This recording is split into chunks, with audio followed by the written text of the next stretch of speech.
Okay, now we've got 3 people. Hello, everybody. Sorry, we're just dealing with some technical issues because, of course, as a good autistic ADHDer, I decided to learn a new piece of technology at the last minute. And here we are. Happy International Women's Day, and thank you so much for joining us, Zoe. Oh, thanks so much for having me. It's so That's awesome. A okay. great space for neurodivergent people, especially when we don't really get showcased a lot on We International Women's Day. don't. We don't. Mm. It's funny because I used to be a hardcore feminist, and I still am, but I didn't realize how much I was lacking in intersectionality, because so many Women's Day events are solely focused on, assigned female at birth or feminine identifying women, and they don't talk about how diverse we are. I think it's starting to get better, but I still just really see a lack of intersectionality in so many of those events, which is upsetting. It is. Yeah, it is. But I think for those who are watching, Zoe and I are both low on spoons lately. So we wanted to chat today, but we're both struggling a little bit, which is just the life of living as a neurodivergent disabled person, right, Zoe? Yeah, Absolutely. yeah. Oh, All the feels. But we thought we'd just jump on here, interact with some of you. Looks like we've got a couple of you watching. So hello from wherever you are in the world, and thank you for joining us. I'm hoping that this is working across multiple different platforms. Oh, something just happened. Can you still hear me, Zoe? yeah. Oh, good. Man, I really need technology help. I'm It just is trying to do. stressful. Yeah, I love it. Like, I love learning new things so much, but I don't like the pressure of like little things that I can't fix quickly or that I have to go Yeah. and figure out in the minute. Yeah, which is always hard. But then yeah. Anyway, I digress. But yeah, no, thanks for coming on the show. I like doing these live. I don't do many lives. I do heaps of lives, but not for the podcast. I did one last year with a amazing autistic disabled advocate in the US, Larissa, and we actually are going to do another one, I think, next month for Autistic Acceptance Month, which is awesome. But yeah, I thought we could start by you giving, I mean, I know a lot of your story because I stalk you, obviously. But if you could share your recent late diagnosis journey and just, yeah, welcome to the neuro tribe. Not that you weren't already in it. Yeah. It's so wild to realize that I've been autistic my entire life and just haven't realized it because I thought that's just what everyone experienced the world like. I thought everyone had sensory issues. I thought everyone had trouble communicating and didn't know what to say. And like so many other things. And turns out, no, that is not what everyone experiences. Yeah, So that's fun. It's very 100%. weird being like in this newly diagnosed stage, even though I've actually been in it my whole life. Yeah. But yeah, I got diagnosed officially last year. I cannot remember what month because Oh, don't worry. chronic fatigue, chronic illness. Yes, Um, memory, but all yeah, good. it was such a Been there. beautiful moment for me. I was so happy. I had so much joy. So funny when I was telling people about it, they were some people were like, "Oh yeah, we know," like duh. I think I People was were like, one of them. yeah. Other people were like, "Yay, congratulations!" But you can tell Woo. who like the neurotypicals are and the people with stigma because I was like, "Oh, oh," and it's like, no, it's not sad. It brings me so much Yeah. joy. It explains so much. Mm, Ah, yeah. And it's such a giveaway, isn't it, for who understands anything about neurodiversity and autism to see what that reaction is? Because I think most people who react negatively just aren't particularly awakened to mm, the neurodiversity movement and, what the autistic community have been fighting for so long to, be treated with the respect and dignity that we deserve, and accepting our neurotype not as disordered or pathologized. mm, Even different that though, way. obviously, yeah, we need help, but that's because we live in a world that's not made for our brains or bodies. Same with But everything in disability. It's yeah, well, made. Exactly. And that's actually another thing. Like oh, hold on. We got a comment. Not sure if I'm in the right place. It just seems to be looping. Oh, that's not good. Is it still? Kat, is it looping for you? Angela, you're on LinkedIn and Kat's on Facebook. Potentially worth going to the Facebook link. Hold on, let me see if I can put it in the chat. I don't know if this works, or it might just be sending it to you, Zoe. It's fine here. It's fine here. Jackie, can you share the link to the Facebook one on the chat for me? For some reason, it's not letting me type in the chat. I just get to see the chat because that makes sense. Sorry, Angela. It might be a LinkedIn glitch. Oh, thanks, Kat and Jackie. Yeah, your link went to me privately, not everyone else. I figured. I'm already here. I'm good. Yeah, cool. All right, maybe. Yep, here we got 3 on Facebook saying it's fine. Okay, can someone on Facebook share the link so that... Actually, wait, will they be able to see it? I don't think it goes cross-platform. God damn technology. It's so amazing, but it's also so frustrating. I'm going to really quickly dive on LinkedIn and share it. Share the Facebook link, that is. So sorry about that, Angela.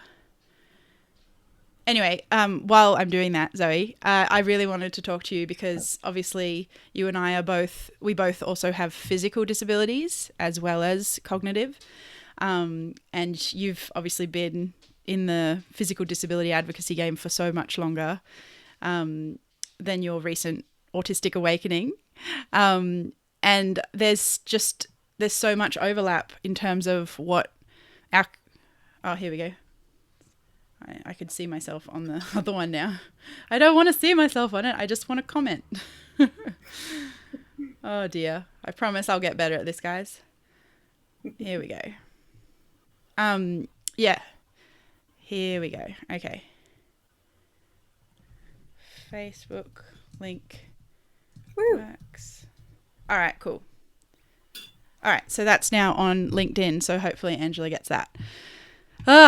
Anyway, so the physical disability side of it is different to an extent. And you recently, for anyone who doesn't know, had such a huge impact talking publicly about your experience. I think it was with Qantas, but with an airline really badly damaging your wheelchair, which happens so often. And yeah, do you want to share a bit about that? Because that was so cool. Sure.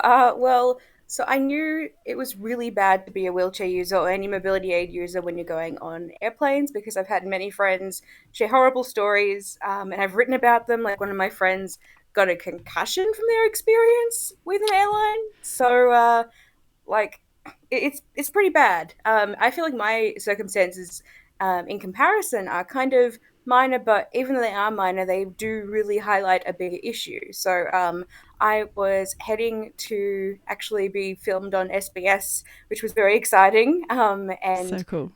On the plane ride back, Qantas broke my wheelchair. They broke the brake. And then they told me they wouldn't fix it because they considered that to be minor damage. A brake. I really hope they don't consider the plane's brakes to be minor damage. Me too. That's worrying. That is worrying. So I was like, what the hell? And I responded back and like, this can't be right. Like, you broke it. Why aren't you fixing it? And I got the same response, which was no, basically, twice from 2 different people. And when I started posting about it on Twitter, I think it went really viral on Twitter as well as like Instagram and Facebook.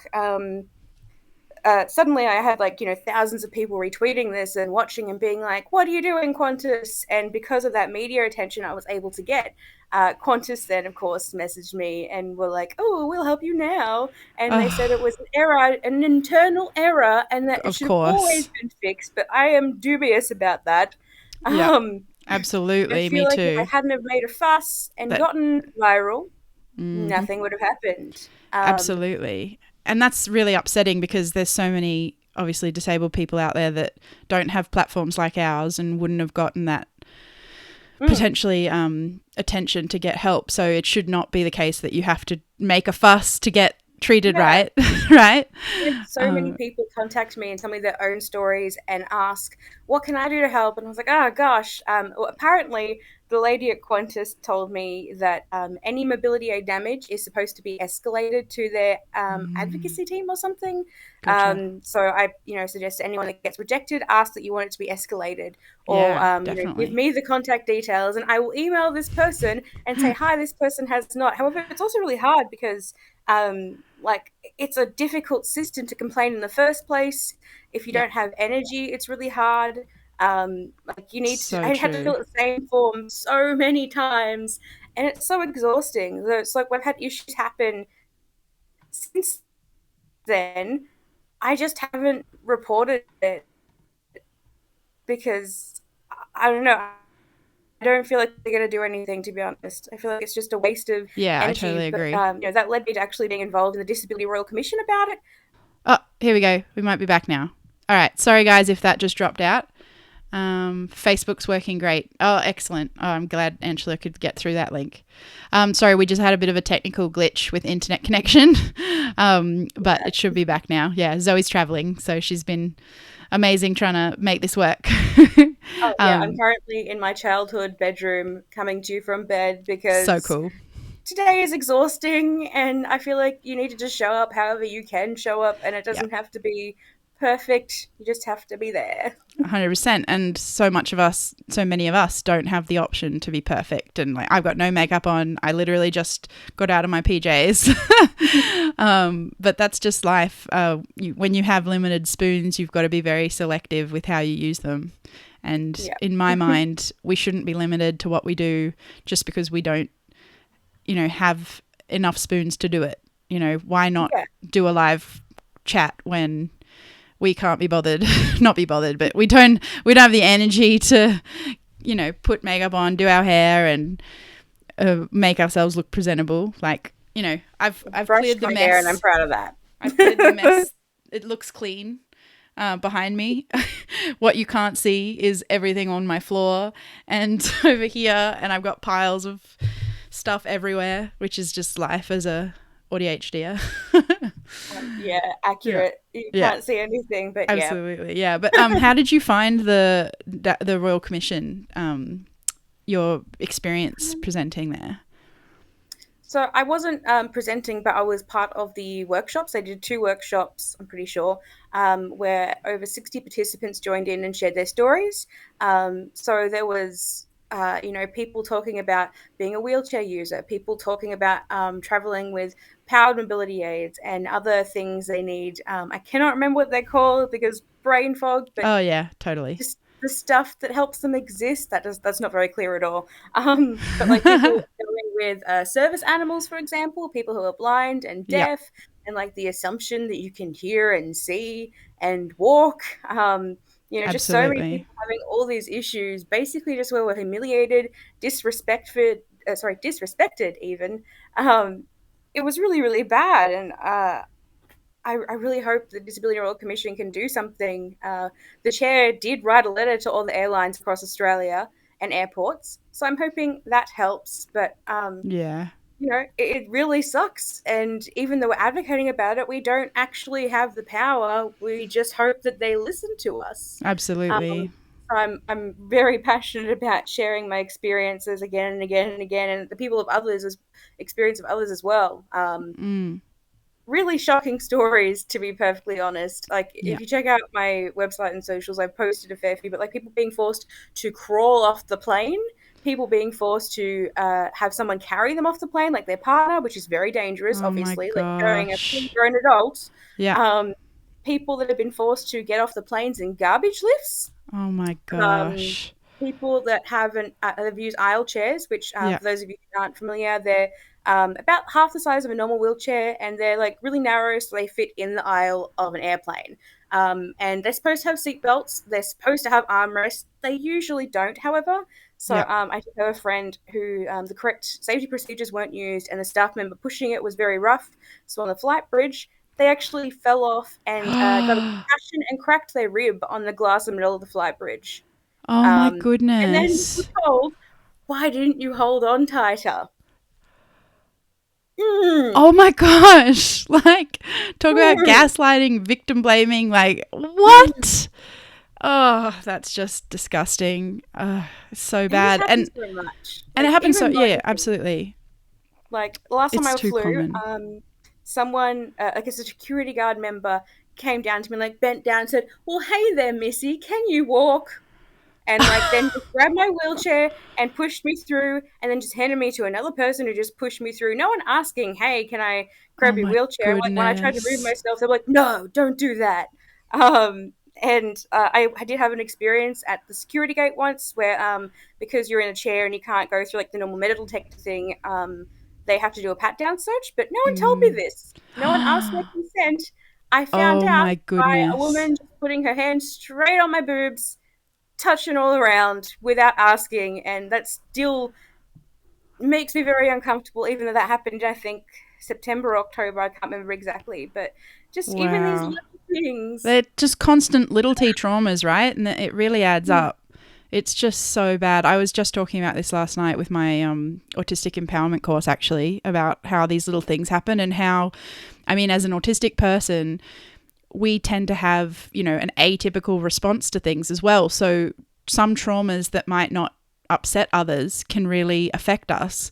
And even though I have a physical disability, I've rarely ever used a wheelchair because I'm so I don't want to have to deal with the social aspect of being in a wheelchair, of having to communicate more with people, of having to deal with trying to overcome barriers when you go places. So I've always tried to work around it somehow.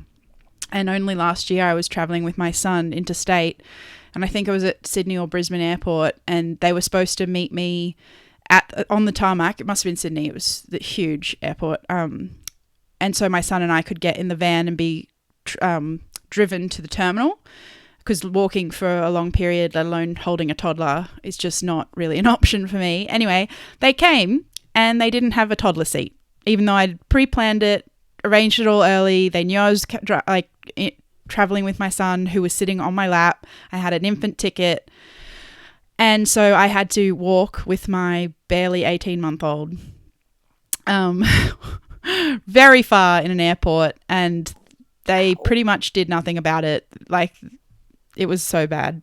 But yeah, like, this type of stuff happens so often, and it's just disgusting that it's almost like they treat us like it's all optional and we're less than human, right? It's really dehumanizing. It's humiliating, it's It's, disrespectful, yeah, and yeah. like there's no accountability. Mm-mm. I'm not 100% sure because I need to research this more, but I was told by another advocate that airlines, or at least some airlines, I have seen this on at least one website, are exempt from parts of the Disability Discrimination Act.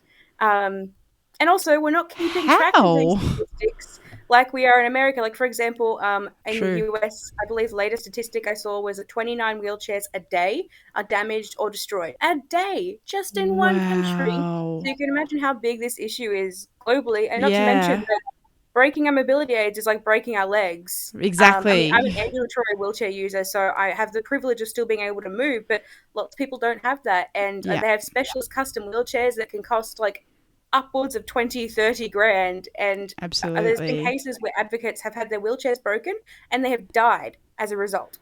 That's just disgusting and just If you don't believe me, like, Google completely wrong. it. I do believe you. No, I've read yeah, some. like this as well. But if anyone doesn't believe, definitely Google it. It's just so bad. So bad. And it's interesting talking about being an ambulatory wheelchair user. I think a lot of people don't understand, like, so much of disability is talking about people who are wheelchair bound permanently. Is that the right terminology? Probably not. No. No. To be honest, What do you wheelchair say? bound is a Yeah, bit that of a sounds really misnomer. bad, doesn't it? It's like they're locked Yeah, because in. like This even if you're a full-time wheelchair user, you There you still go, get full-time out of wheelchair the user. chair. Like you can still Exactly. have a shower and have a bath and go to bed. It's not like you're in there Yeah, full exactly. time, Yeah, and like bound, it's forever, like saying glued. suffering with autism. Like, that's Yeah. just not accurate, right? Yeah, see, I'm learning too. It's Yeah. definitely a space that Usually I'm use still the learning. machines. Yeah, Sorry. 100%. No, that's okay. I love being told these things. It's so good. Anyway, but I find it interesting that the minute you have the option, quote unquote, to not be in a wheelchair full time, it's seen as like it's a choice, and you're often forced into making that choice even when it's maybe not helpful to you or even harmful to you. And I think that connects in my mind with a lot of the autistic experience, because especially as women, and it's International Women's Day, but especially as women who tend to be more high masking, is that we're seen to, because we can sometimes do things, it's expected that we should always be able to do those things. And the consequence of that, I mean, as someone with a physical disability, and I'm sure I'd be interested to hear if this resonates with you or is similar, is that, yes, I can do things like walk my son through a terminal, but the consequence of that is a huge flare up in pain, putting me out for days, if not weeks afterwards, needing to increase physio and meds, and just messing up my life so much just for one little thing. And from an autistic angle, I absolutely can, work in a full-time job and go to an office, but I will burn out frequently. There will be so many more consequences. I'll have very poor, I have done this in my past, very poor mental health, suicidality, chronic illness, all the consequences of like pushing through. But because we have those options, it's constantly almost forced upon us by society, which is so upsetting. Does that resonate with you? Oh, yeah, absolutely. So I live with a number of invisible disabilities, obviously autism. Yes. I am bipolar, I have anxiety, and I also live with fibromyalgia, which is a nerve disorder that causes a lot of pain, as well as fatigue, brain fog. Your Yep. hands and legs get pins and needles all the time and they go numb, which is great when you're trying to move. Yeah. And also likely adenomyosis, but which is known as endometriosis' evil stepsister. But I can't get a diagnosis like many other people with uteruses who are trying to get doctors Yes. to take them seriously about gynecological problems. Yeah. It's actually endometriosis awareness month, I think. Oh yeah, it I is should have too. worn yellow today. I've been wearing yellow all week. Sorry, But didn't yeah, mean to cut you we're off. told to Yeah. push through because you can't see our disabilities. It's like that we're faking it, but Yeah. we're not. And like you may not be able to see our disabilities, but you sure as hell can see it when we're dealing with burnout, when we're in pain, when we're crying on the bathroom floor, unable to friggin' move just because we went for a walk. When we're having frequent meltdowns and relationship struggles, workplace difficulties, it comes out in different ways. It just may not be super obvious, right? I think I don't know if you've read the book Pain and Prejudice. It's about endometriosis and how women's pain is basically ignored. And I think it was written a few years ago now, but I'm pretty sure it was something like a 7-year delay. Most diagnoses for endo take 7 years, which is insane. I have PCOS, so I've in that circle, but not endo. But there's a lot of overlap. And fibro, I ticked all the boxes, but fibro is a diagnosis of exclusion. And I didn't get it because I already had Ehlers-Danlos syndrome, which has so much of the same things. They're like, we're not going to give you both, even though you meet the criteria. And I'm like, I don't want both. Why do you guys act like I want these diagnoses? Like, I just want to live a life without barriers and where I'm understood and I'm accepted by the world and allowed to live healthily and happily. Is that really that hard? Yeah, I find diagnosis quite empowering for me. Me too. Yeah. Because it's like, yes, proof that it wasn't just in my head. Ha! But it's also so hard because doctors just don't listen to you. Like, I highly suspect that I have ME, which I can never say what it is, but ME slash, oh my gosh, I Oh, can't yeah, remember yeah, the yeah. slash. Chronic fatigue syndrome, but that's not Yeah. its actual name. Yeah. Myalgic something. Yeah, I know the one you're talking about. I can't pronounce it. Yeah, But yeah. me either. Yeah, So I yeah. just say ME, but I'm Yeah. pretty certain I have that because I live with post-exertional malaise, which for anyone Yeah. that's not familiar with that is when you do something, there's a disproportionate response from your body. Like you get cold and flu symptoms, you have to recover for quite some time, and you get very sick. So like I went for a walk the other day, And I was only able to do it because I had very strong painkillers, and I also had to then lie in bed in the one position under the covers for 18 hours to recover. That's And rough. I wouldn't say recover, to be honest. No, Just yeah. functioning enough that I can move. Yeah, to not die. Yes. Yeah. But they still don't listen to me, or they're just like, oh, they're all the same. It doesn't matter. But they're not. That's, There is emerging absolutely. research, but Yeah. they just don't listen. They don't care, and it's Yeah. so frustrating. The gaslighting. Yeah, and it's not like, it's funny because those doctors that will say that stuff to you, like my psychiatrist said, like, I said to him, how come some people have their autism diagnosis and a separate sensory processing disorder diagnosis? And he's like, oh, some doctors will give that, but if you've got autism, that includes sensory processing, so I'm not going to give you that, even though you would fit that criteria. And that's totally fine. I don't care. But I mean, this is just an example of, then you go to another doctor or another place and you want access, and they're like, well, you don't have a sensory processing disorder. I'm like, well, I have autism, and part of autism is a sensory processing problem difference. And so not getting these labels can really affect our access, right? It can really affect our ability to self-advocate, because no one believes us. They have to have the labels from the professionals, quote unquote. So it's real. I think labels are crucial and often really empowering to be able to access support and understanding and everything. Yeah, like you need so much evidence and official diagnoses to access the NDIS or the disability support pension. Yep. And those processes are so ableist and exhausting and tiresome. And so many people just don't have the energy to do those things, especially to get rejected. And it's just a nightmare, honestly. The situation for disabled people in this country, especially people who are women, especially non-binary, LGBT people, women of color, low socioeconomic backgrounds, people who are rural, and people who are curvy, also fat phobia rampant in the medical industry. Oh yeah, it's just terrible. Fat phobia is definitely real. Yeah.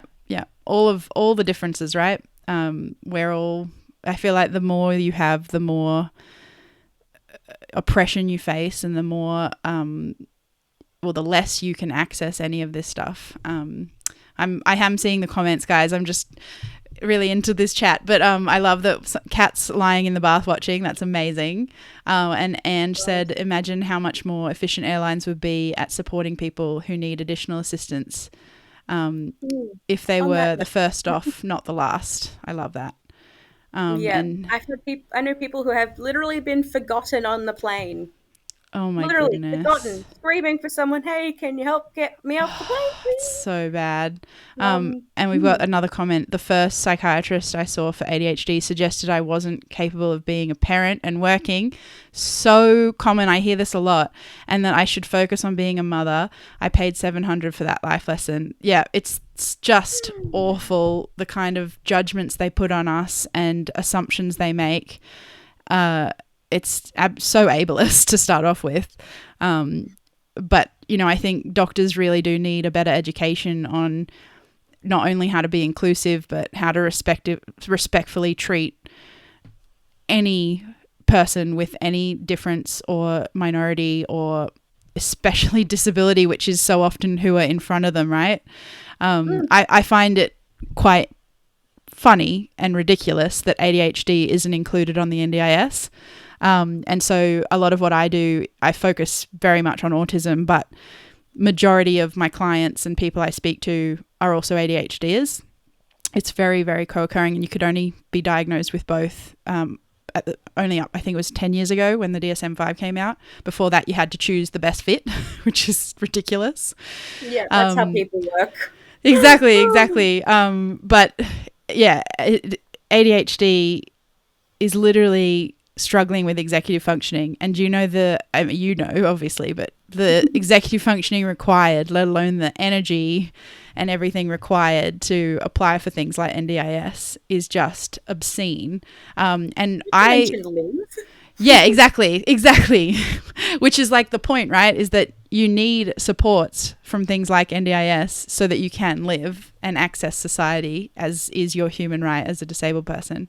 But it's just it just blows my mind. And up until quite recently, I hadn't really ever heard of a autistic level 2 support needs person getting rejected from NDIS. Most people talk about how you're automatically accepted if you're a 2 or a 3, and if you're a 1, but if you're a 1, you've got to fight for it.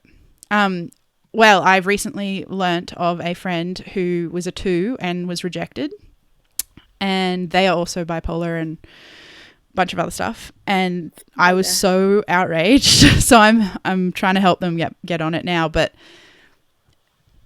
just constantly having to prove how broken you are and how much you struggle, let alone potentially often not being believed about it, or at least having someone else have to say it to be believed. Like, I just find it ridiculous that, you know, most therapists basically are just writing writing the stuff that you tell them in medical lingo.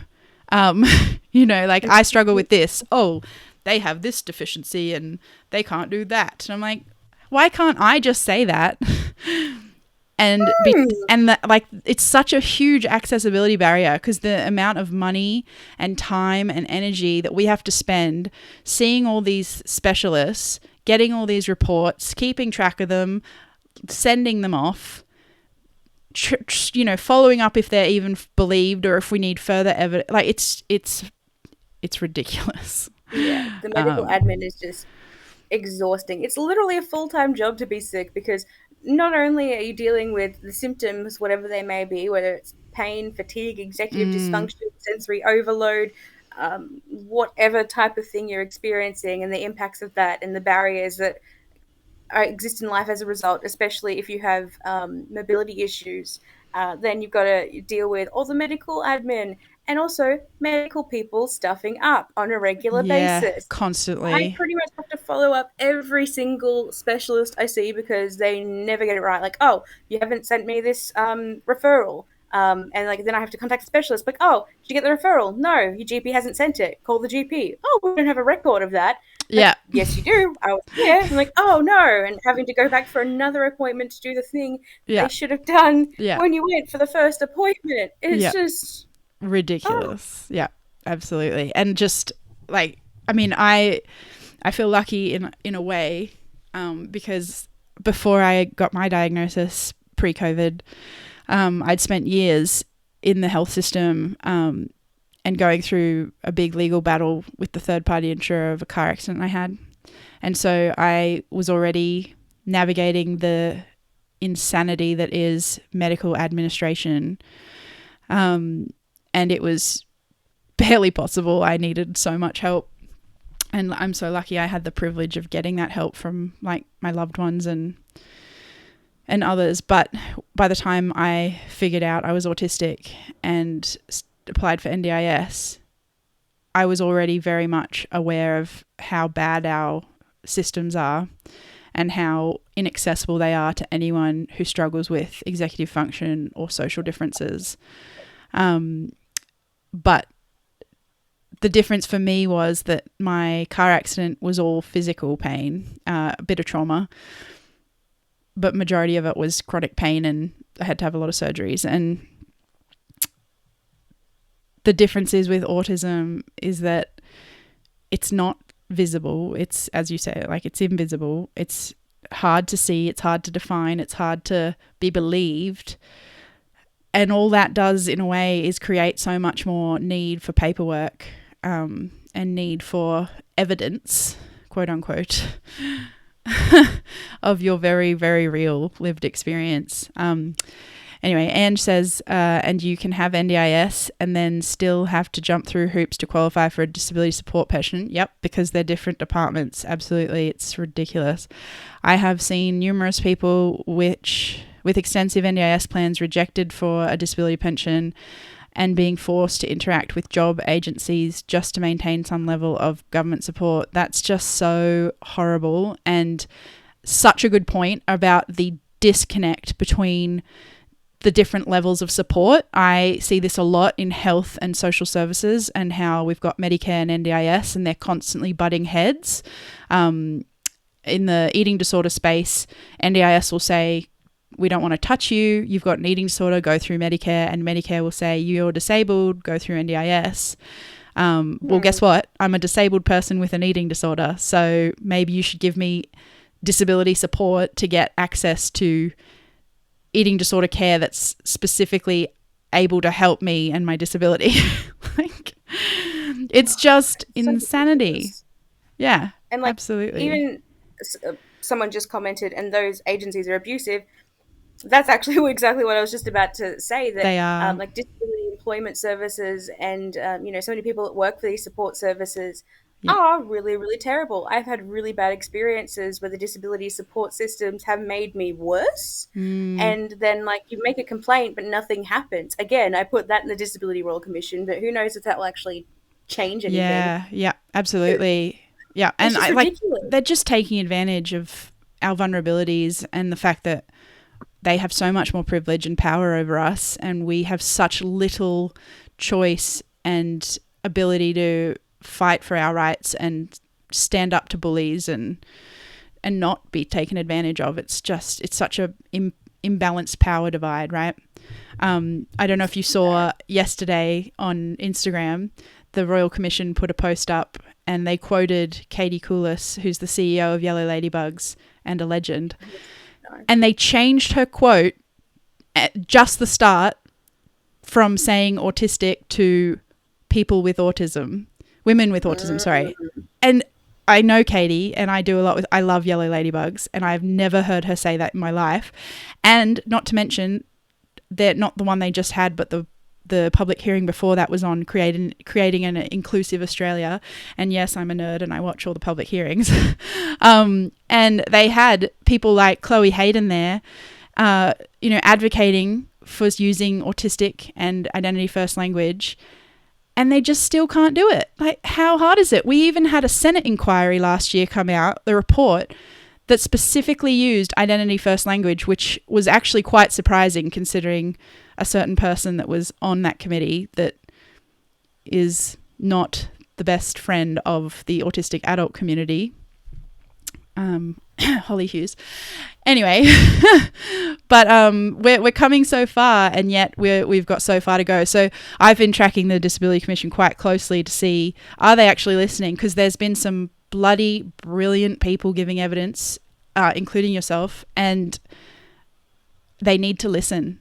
It's not just a matter of airing our grievances, it's take action, implement these things, help us create systems that don't continue to discriminate and harm us, and fix the problems. Fix the system, not us. Exactly. Fix the system, because that's what's broken, not us. Absolutely. Jackie says she leaves Google reviews now. Good on you, Jackie.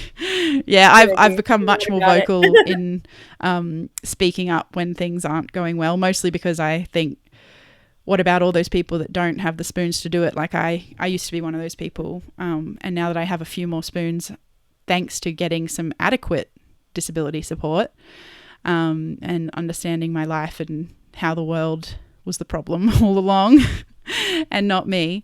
Now I do. So I'm like you. I like to get loud and fight for the people that really can't fight.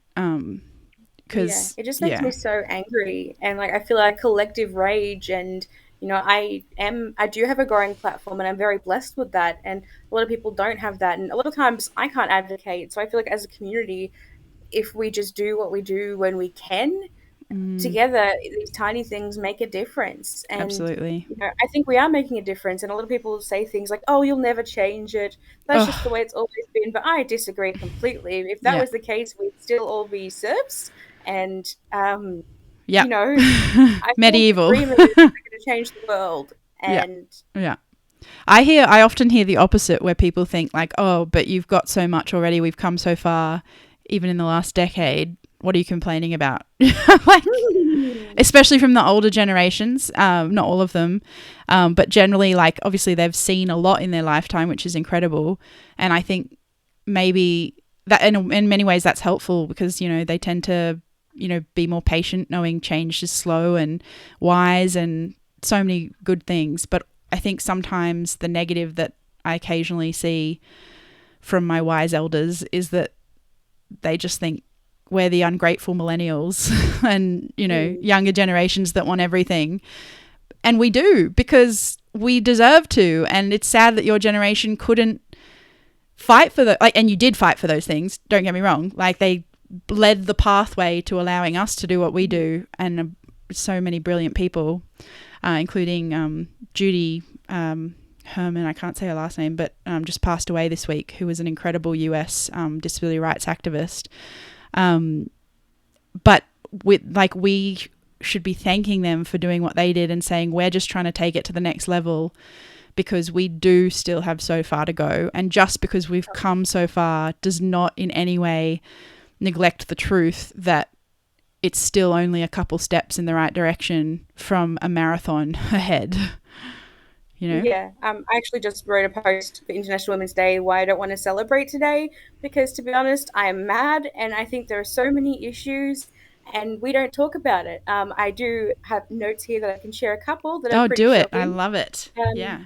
Like the fact that 1 in 2 Australian women live with a mental illness, yet we are silenced and bullied when we speak out. It was the first time I spoke about my story where I was a mental illness, so I often think of suicide. It's just the nature of my brain, unfortunately. But one time I did attempt to, and I decided to write about it a year later when I was feeling better, that I was really glad that I stayed, because, you know, even though there's so much crap in the world, there is still so much good, and you can do so much good by sharing your story. But when I did that, so many men were like, oh, but what about men? And it's like, what about men? Like, you matter as well, but so are we. And if you're only speaking up about this when women are speaking about it, that's an issue. Yeah, absolutely.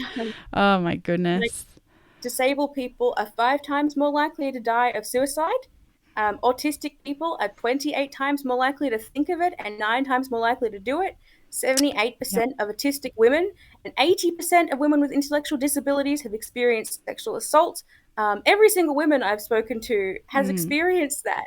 And, you know, there's pretty much no justice when we report crimes and nothing happens. We just get dragged through the mud and traumatized. And then even if it does go ahead, the person usually gets off. And, absolutely, you know, we have trans and non-binary people being vilified with laws making that they can't get affirming care that they need, and they're not allowed to be themselves in public spaces, when the gender pay gap is bad for all women, but also we don't talk about how specifically it's much worse for women of color. Absolutely. I think I saw a statistic that it's 12% less than white women on average in the US. I couldn't find Australian ones, probably are, but that was just the first one I saw. I was like, that's concerning. Not to mention the fact that we experience medical gaslighting.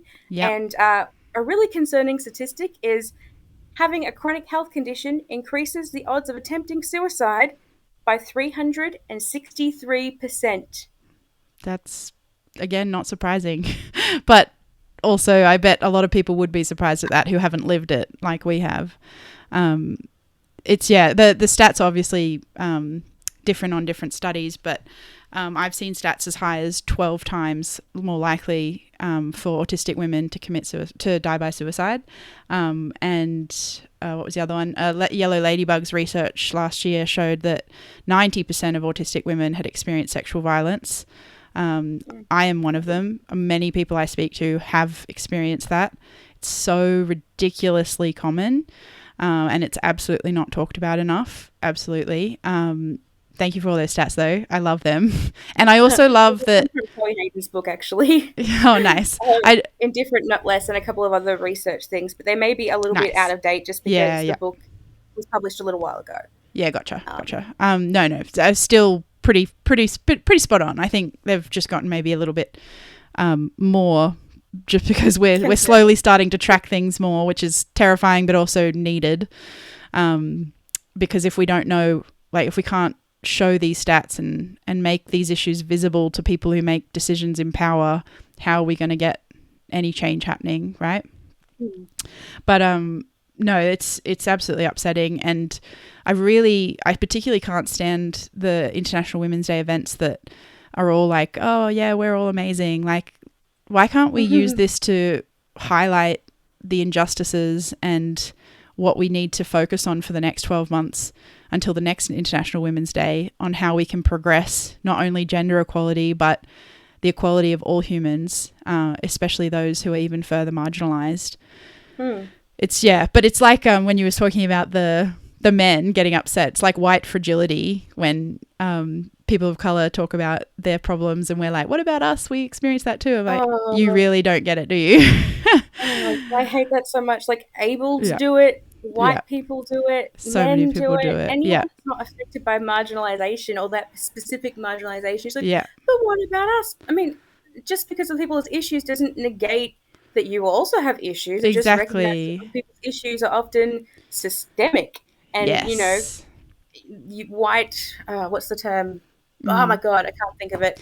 But basically, you know, white supremacy is really shit for everyone. But, you know, people just, you know, oh, let's just praise white women. Woo! But no, that's not enough. Exactly. It's not enough. Exactly. It's not enough that only white, abled, rich women are the ones elevated. No, if it's not everyone, I'm not here for it. I don't go on free to air that often. Usually it's only if I know that there's some program to do with disability or autism or human rights. But the other day I was going through, I think it was SBS or ABC, and I was flicking across this like thing of all the different news options, and each photo had a different set of hosts or a single host, and it was literally like thin white woman, able-bodied white woman, thin white woman, old white man, thin white woman, thin young white woman, like all able-bodied, all white, mostly women, all thin. And I feel like so many people would look at that and go, oh, well, at least, you know, sorry if you can hear my dog, it's probably barking at the postman. So many people who don't have any further marginalization might look at that and go, oh, look how women are getting a voice. But is it truly inclusion and equity when it's only a very small portion of those who are the next most privileged, just because you're not a man, but you still have every other privilege? To me, that's just, you just can't talk about oppression and marginalization and discrimination without talking about intersectionality. I feel like it's just doing more harm than good, really. Absolutely. I recently read, oh my gosh, my brain is terrible at remembering the names, but White Tears, Brown Scars by Ruby Hammett, which is an excellent book. And I feel ashamed to say that it actually blew my mind, because, like, there's just so much crap that, you know, women of color experience and that white women are actually causing. Yes. And it's phenomenal. Like, by, you know, crying if someone calls us out for racism, like, yeah, okay, it's not nice to be called out. However, you have to recognize that it's not you personally, it's a systemic thing. Like, I'm always very happy when people point out things to me. Same. Like, for example, I wasn't using image descriptions a while ago and alt text, so people using screen readers couldn't see my social media posts. Someone pointed out to me that was really inaccessible, and I was like, oh my gosh, I can't believe I didn't realize that. Thank you so much, and I've done them ever since. That's so good. That's not, you know, just an example of how it's not an attack on you. It's just a recognition that things are bad, and, you know, I think it's definitely our responsibility, especially as white women, to help elevate those voices of people that don't get heard, especially when there's additional groups of marginalization here. And I also think it speaks volumes as well to those levels of privilege, because even the neurodiversity space is very white. I mean, obviously, we're like a pot kettle here because we're both white women talking about stuff.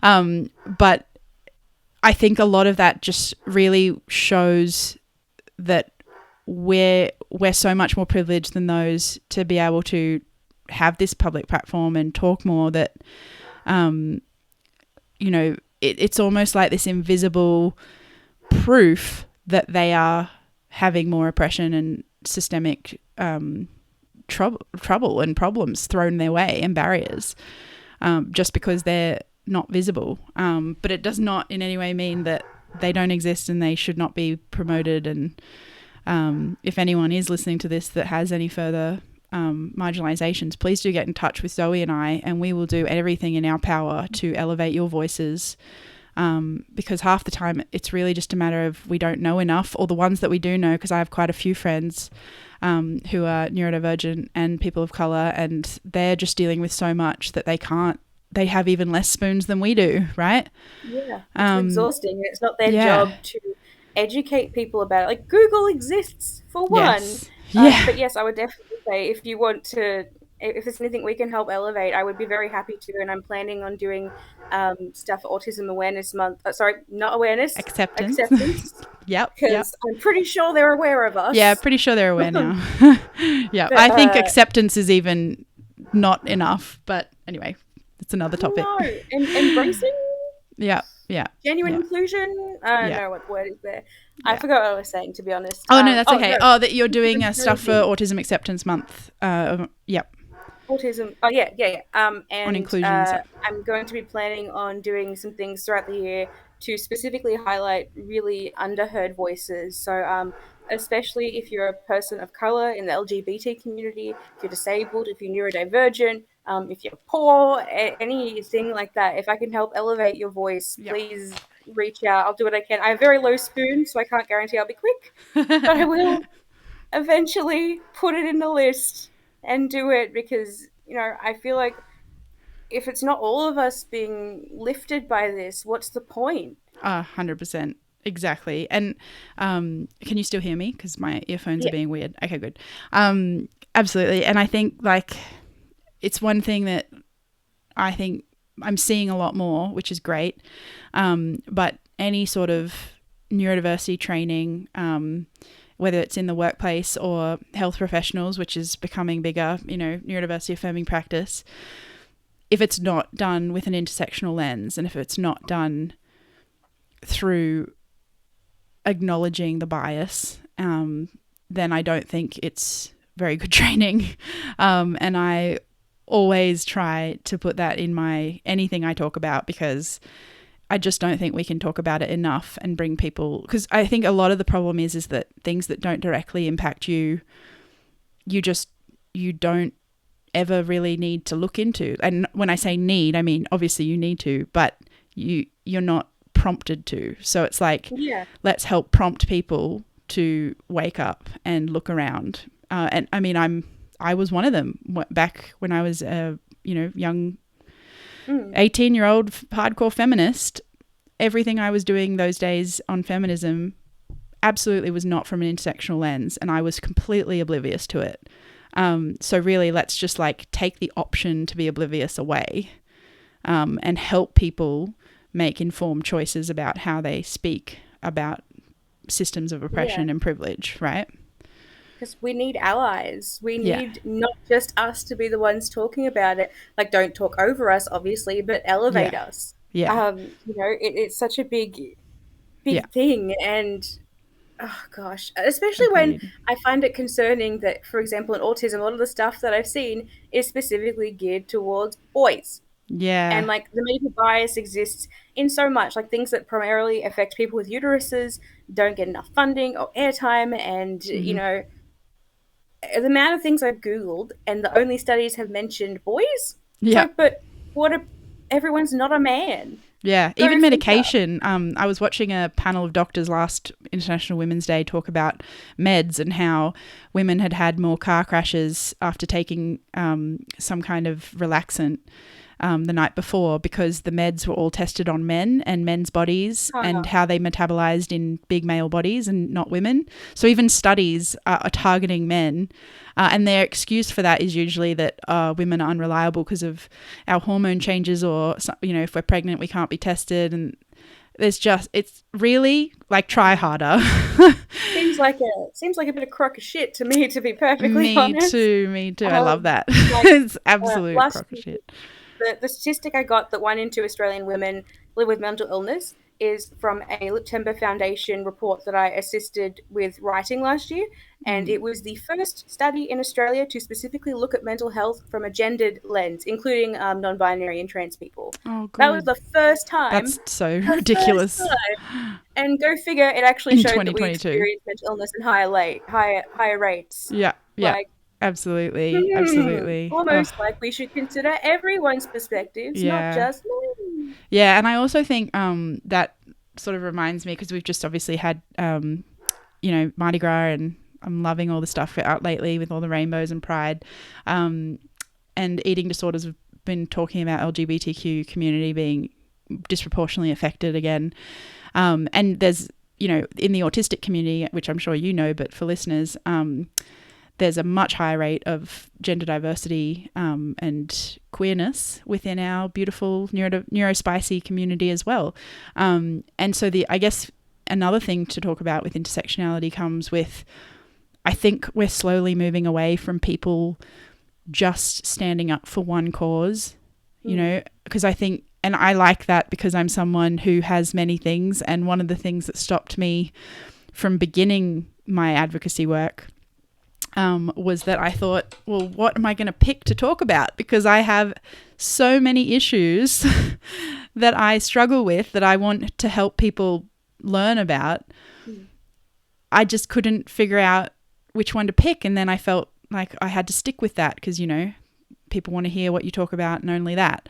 But I'm loving seeing, and I try to actively do this, more intersectional experience being shared of not just sticking to your one topic, because we're complex humans and we all have so many different facets of our lives. And I think that sometimes social media can minimize that too much.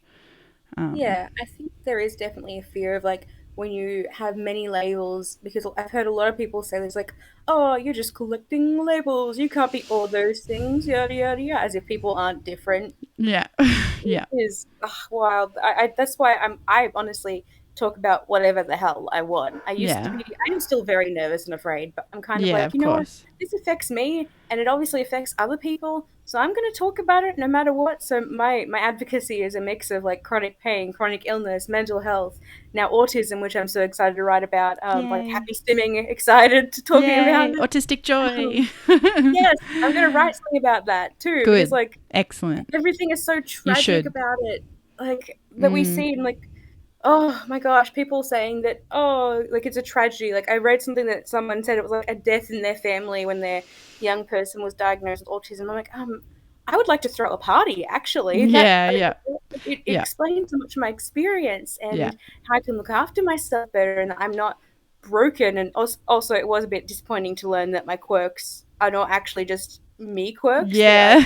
I They're autistic neurodivergent quirks. quirks. Yeah. But Yeah. it's also really cool because it's like, yes, maybe People we're get not the me. issue. Maybe acceptance is the issue. Yeah. And the systems that don't do that. I think my son recently had his second birthday, and my mother-in-law gave him a bunch of cars to play with, and he immediately started to line them up over and over again, which I was so proud of. And she was trying to teach him, no, this is how you play with it, pretending to drive them. And he's like, no. And he just kept lining them up. I'm like, oh, my beautiful autistic boy. But I think sometimes a lot of that stuff comes from parents who are just, again, unaware of the implications of those comments, which obviously as autistic adults, regardless of how late we were diagnosed, are aware of how we do and don't want to be spoken about and what would harm our mental health hearing as a child. And really, I am sad sometimes, truly, about my son he's definitely neurodivergent, like his parents and whole family. But I'm not sad because he's neurodivergent. I'm actually thrilled because I would understand him less if he wasn't. But my sadness comes from knowing that the world is going to be difficult for him because it's just not embracing us yet. And so my sadness comes from knowing the battle he's up against because our systems have not caught up to true inclusion and accessibility. That's the sadness, and I wish that was the dialogue that would change with these parents about saying it's so sad because the world is still not accepting, accessible, and embracing of autism. Not because my child is somehow less than or bad or disadvantaged. Well, I mean, they are disadvantaged from the systems, but not because their brain is any less. Our brains are magical and beautiful, and we've contributed so much to society. The biggest issue is just that inaccessibility aspect. Yeah, and it's really sad when, I hear a lot of people saying, oh, I don't want to give them a label because I don't want them to, feel like they're different. I mean, we are different, and honestly, knowing I was autistic would have made my life so much easier. Like, discovering I'm autistic has made me look back at my life and be like, oh, that issue was caused by that. Oh, that issue was caused by that. Oh, that was sensory issues. Oh, that was lack of communication. Oh, that's because I didn't get what they actually were saying because it's not what they were actually saying. Like, Yeah. understanding that Yeah, would and have but the been issue wasn't that you amazing. didn't get it. It was that they didn't leave you room to have a different interpretation, or they misinterpreted your reaction or response or Mm, interpretation of it. And without knowing you're autistic, a lot of the time you internalize that, blame yourself for these things. When yeah, really, what I try and teach people, late diagnosed autistic people, is that you need to change that lens. And so if you are late identified, it's so hard because you've had years and years and years of that being pushed and mm, pushed towards you without having any sort of defense mechanism to have your own back and protect your mental health and identity. And that's what yeah. I think finding out your identity, your autistic identity or neurodivergent identity, is so powerful for. I felt Absolutely. so much grief and guilt for existing, and like, why am I different? Why can I not just, get it? And why is everything so hard? Like, Mm-hmm. you know, it Absolutely. absolutely exasperated mental illness, and Yeah. just having that acceptance and that knowledge of how to look after myself and having positive neuro affirming language would have made so much of a difference, which is So why much. I'm like, even today, like, looking at how autism is represented in the media, that it's mostly boys, and also, and what's been Yeah. in the media recently about, like, oh, you don't look autistic, and Oh like yeah, really with M. people in the Rossiano, media poor talking thing. about, Yeah, how we that can't be comedian. autistic because my son has autism and he doesn't act like go figure. Of course, Yeah. we're going to act differently because we're not your 4-year-old son. Yeah, and you can't be a woman because you don't have the same experience as being a woman as me. Like, it's just ridiculous and just shows the absolute lack of understanding of what autism really is. Vanessa's just written, Yeah. yes, I've had a psychologist reject my neurodivergent non-binary daughter with a eating disorder because they viewed her as too complex. This is so common as well. And hi, Vanessa. I know your story as well, as many like yours, where especially with psychiatrists, often because there's so many autistic people with eating disorders, they'll go to psychiatrists who only specialize in autism or only specialize in eating disorders. And they're all just, the parents or the adults, if they're not young enough, are Mm. just pulling their hair out thinking, well, what do I do? Because none of you are going to give me integrated, person-centered, trauma-informed, accessible care, because your system is so limited and so not there for anyone besides a cookie cutter patient. I mean, and as you know already, autistic people are complex, and we have a much higher rates of chronic illness, of other disabilities, of mental illness. I feel like it's just not acceptable for anyone in the health profession to not be across these things. And I know it's hard, and a lot of the excuses are that, oh, but they need to specialize and become experts in whatever. Absolutely, but I don't think that should ever limit them from continuing to expand their information.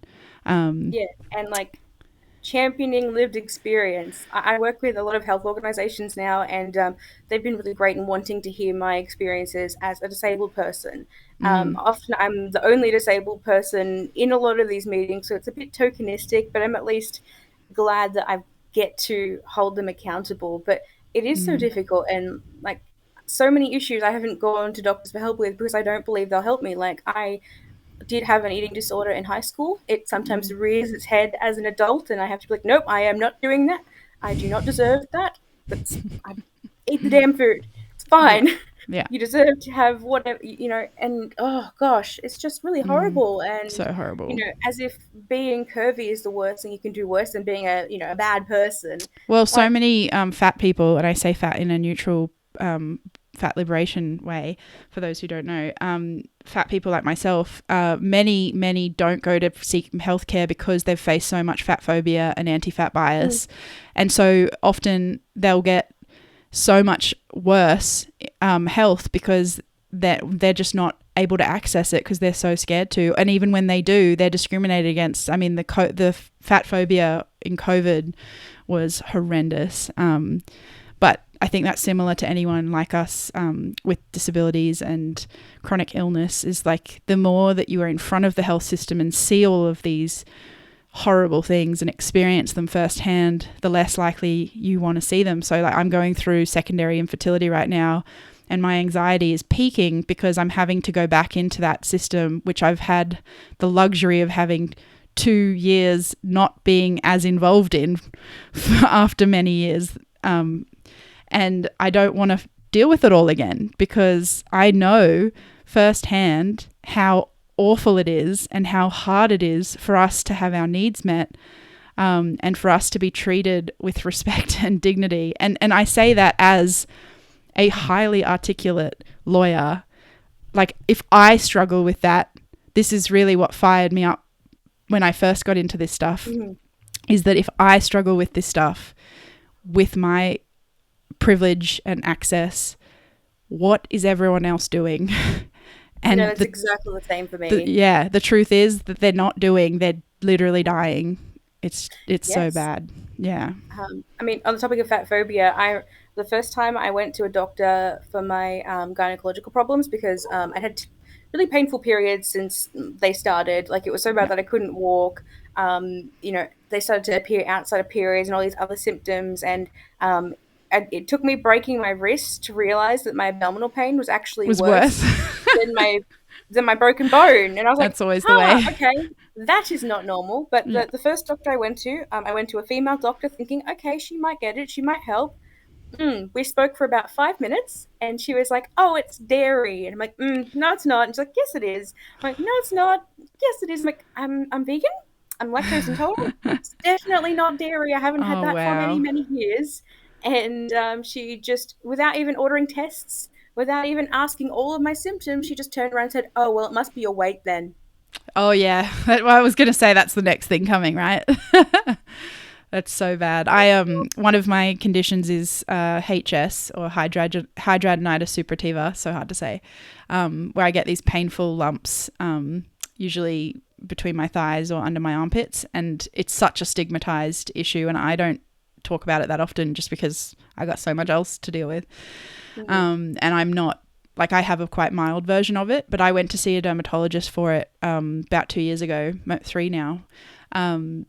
And I got the exact same thing. It was not the diet stuff, which was surprising because many doctors do give that. But the only thing she offered me, because I was almost getting ready to go down the pregnancy journey, which the only treatment that they have is stuff you can't take in pregnancy. So she said your only option is to lose weight. And by that time, I knew I had an eating disorder, and I knew that diets were a big problem for me. And so many doctors had put me on them without ever checking what my eating was like. Because guess what? I'm fat and not a binge eater. I'm an atypical anorexic fat person. And yet when you go into a doctor and they see your size, they think, oh, you must just eat too much, which is just so harmful. And to not, again, to not offer me things like testing my hormone levels, which HS is very correlates with PCOS and hormone disruptions, to basically just to say you just need to lose weight. I gave her a piece of my mind, to say the least. Yeah, but it's just upsetting because I just know that so many people are experiencing what I did before I discovered, fat liberation and the social justice elements, where they're getting spoken to like that and either listening to it and going on another really harmful diet that's not actually going to solve their problems, or may only temporarily alleviate them and do more damage for other things, or feeling the shame and just the pure discrimination of getting that kind of treatment and putting all of that on themselves, and not the fact that you're literally standing in front of an incompetent health professional, which is not made clear. It's always our fault, right? Yeah, and not to mention the fact, like, I'll admit I do like snacking. Yeah. But I Who eat doesn't? relatively healthy. I eat lots of vegetables, and my I mean, weight you're gain was vegan, for Christ's largely, sakes. yeah, it doesn't mean I'm a good vegan. That's I'm true. sort of You can be an unhealthy vegan. Yeah. but I Still. do like vegetables, and like I feel really terrible when I don't eat good food. So like it's not necessarily that. Like I don't drink for the most part either. Yeah, But neither. my weight gain was mostly caused by mental health medication, which saved my Same. life. It was like 20 kilos in a month or two. Even though I was going to the gym 5 days a week, I was calorie counting really terribly, to be honest. Like 500 calories a day is what I was Yep. thinking was Your good while metabolism working full hates you. time. And yeah, Yeah. Yeah. it's just It's so bad. It's so bad. Absolutely. I think we're having way too much fun and have gone over time. I always do this. I just enjoy these chats way too often. But I wanted to say thank you, Zoe, for coming on today. I know this was a bit of a last minute thing for us, but I feel better, I think, just knowing that there's options for people to tune into and listen to that aren't just, purely focused on one thing. And I just really appreciate everything that you do for our community, and I'm so excited to see where you're going next and all the other topics that you're going to help the world with. So thank you. oh, thanks so much for having me. Like as we were saying, it's so frustrating that disabled voices and neurodivergent voices are so often left out. So we made our own. Yeah. So I guess thank you to everyone for listening, and thank you for your work too. It's been so lovely to connect with you, and I'm just the neurodivergent and disability community is just so good. So Like beautiful. I love it. so much passion and determination to make the world a better place, and I just love everyone. I So agree. So I'm so good. excited to see what we can do to change the world and Me too. Me too. smash stigma and create change. Yeah, absolutely. And thank you everyone else who joined us today. Appreciate taking your morning tea or time or whenever it is in your life. And yeah, I'm sure we'll be talking again soon. Thanks, Zoe. Thanks. Bye. Might take a nap now. Good idea. Me too.